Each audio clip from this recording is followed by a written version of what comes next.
tjena, välkommen till Cyborg. Det är jag som är Jocke. Det är jag som är Jacke. Och du var Peter, va? Ja, det var ju tack väldigt mycket för att du kunde komma. Jacke? Det var ett väldigt intressant CV som du skickade in. Väldigt. Och det som när vi läste igenom det, jag har ju lite information, namn, nummer, ålder, lite referenser och så här, men Jacke?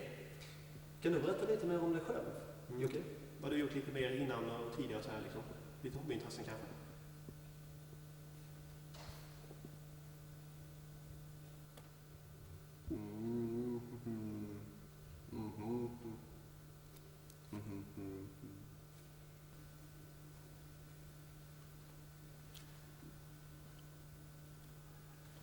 Du har någonting här på munnen.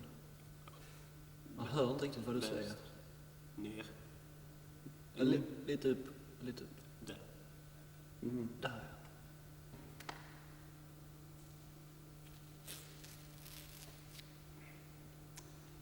Hörs det bättre nu?